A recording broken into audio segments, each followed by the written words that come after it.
So the third episode of 24 Legacy just dropped, and this is my spoiler review and discussion of that episode. So if you haven't watched the episode yet, go watch the episode, and if you want to join the conversation, join me on here. I would love to talk about it with you. With that said, if you haven't caught my reviews of the previous two episodes, essentially I've thought thus far this season's been a decent but not great continuation of the series. 24 is one of my favorite TV shows of all time. Started to run out of steam towards the end there, and they started to kind of recycle some plot points, and that's a little bit what thus far this season has felt like to me. It's kind of the recycled feeling 24. Not the worst. There are worse seasons based off what we've seen thus far without the characters that we love, and they haven't done enough yet to make me love these characters.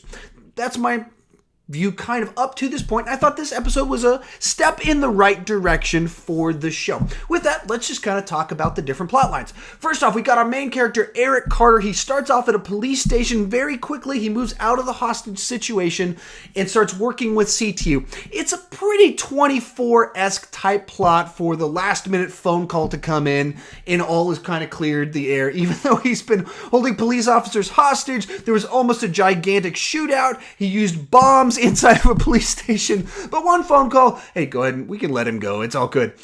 Very 24-esque for that to happen. Strains a little bit of credibility, but I will say I think it's for the better, and I think it sets up the show kind of heading in a better direction.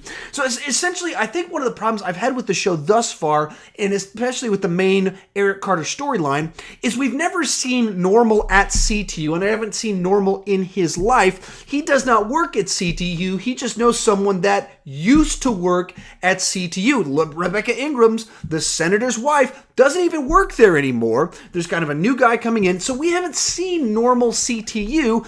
The show starts and just kind of right from the get-go, he's being hunted and she's trying to work behind the scenes and she's taking out the new boss, and so we haven't seen it kind of functioning right.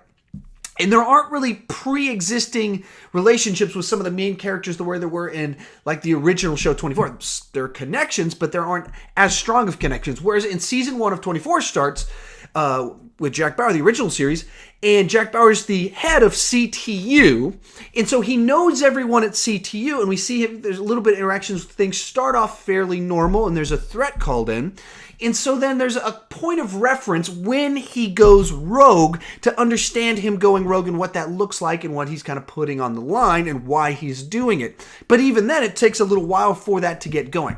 Here, it just kicks off right off the bat with characters we don't know, with a CTU he doesn't work at, that Rebecca Ingram doesn't work at anymore, and he's already going rogue. And so I think that's somewhat why I didn't quite connect with it, just right, it's like, whoa, we're going awfully quick for having not established CTU or these characters' relationship with CTU really yet. So I think seeing them kind of centralize a little bit, start working together, will set up the future a little bit better.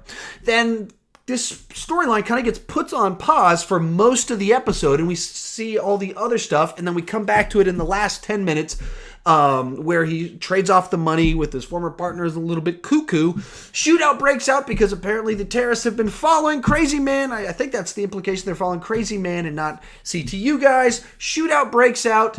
End of the day, terrorist guys get the information, and I don't think any of our good guys died in there.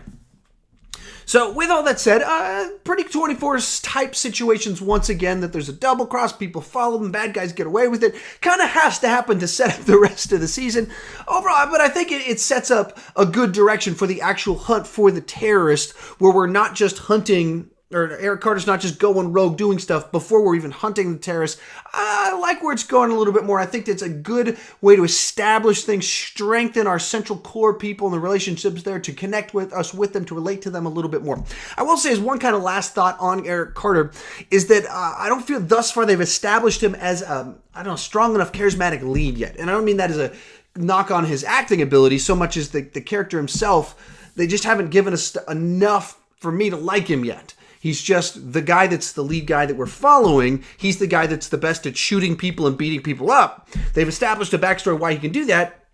They just haven't made him very likable to me. He's not unlikable. He's not distinctly likable thus far. He's just one of many tough guys on the show.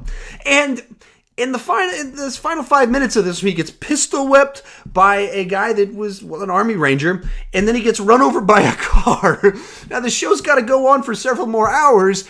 You're beating up your main guy quite a bit, awfully early on in the season, given that it's played out in real time, and now he's going to have quite a headache, and I've never been hit by a car and rolled over the top of it, but I'm pretty sure that messes you up at least a little bit. So they're beating it up an awful lot early on. Maybe they're going to use that well. Season 2 of 24, Jack Bauer's heart gets stopped because they torture him, and that's used to great, wonderful, dramatic effect throughout the rest of that season.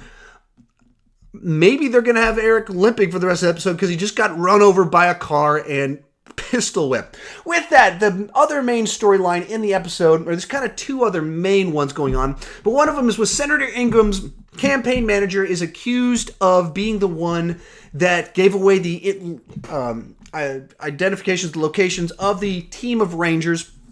And so she's brought in, she's investigated by Ingram's wife. She says she didn't do it.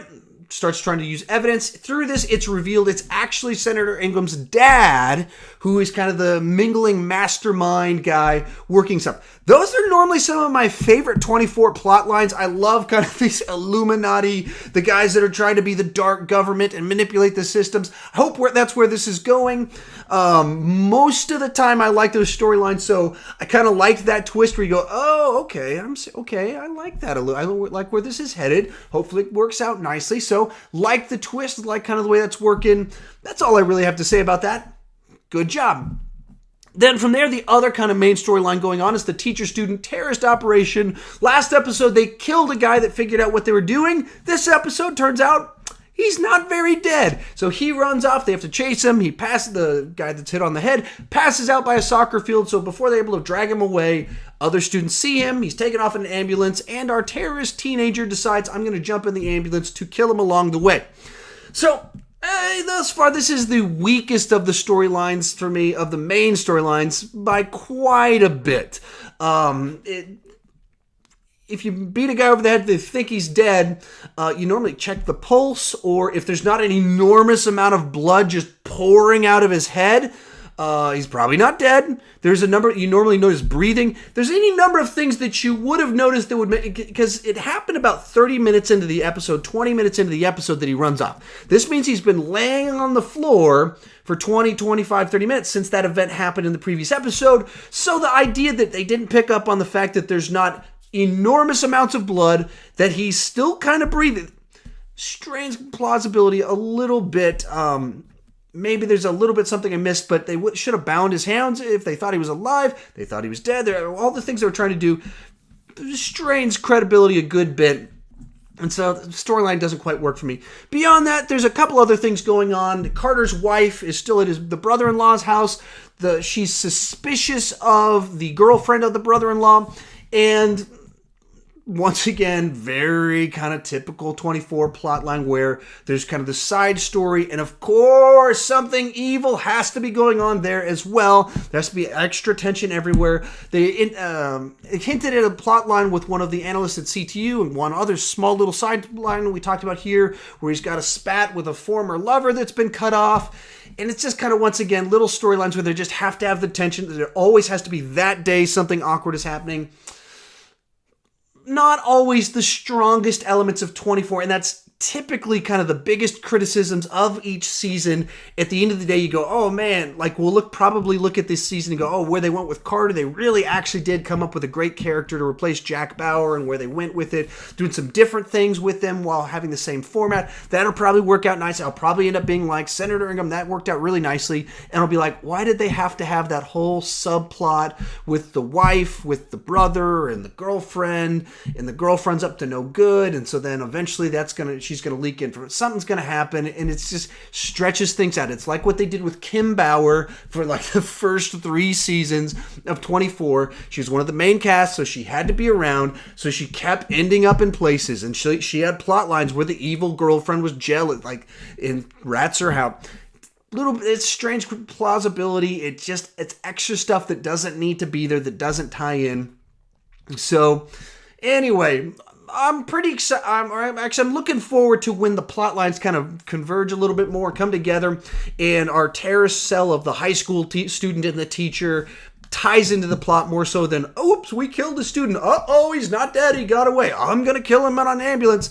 It's just all that comes off very melodrama-y as opposed to if they're trying to plant a bomb and not get caught, things like that. But when you're trying to hide a body with other people, someone just walked in and there's a body on the floor. Doesn't work as well. And same with, I mentioned it, season 4 had a similar kind of plot line where there was a terrorist family in the suburbs and his girlfriend comes over and they gotta kill her. Now they gotta get rid of the body. Those ones just, they come off very weird, the way they always play out. In this one, I would likewise say the same. So I hope they get to planting a bomb at the school or something like that very soon. So anyway, all that's, I think this is a step in the right direction, establishing the stories a little bit more. I still don't love these characters. There's not like this character that I'm like, oh man, I really like this character. And read some articles talking about how the analyst at CTU, he's supposed to be the new Chloe O'Brien, except he's just analyst guy. He doesn't have like a distinct personality where Chloe O'Brien did. Actually named my daughter Chloe, and this is one of the Chloes she was named after, Chloe O'Brien from 24. He doesn't have a distinct personality like that. CTU boss guy, he's just another CTU boss guy. Former CTU director Ingram, no, she's just kind of boss woman type lady. Senator Ingram, just kind of good old senator that trusts his people. We worked our way up and I trust you because you're one of my...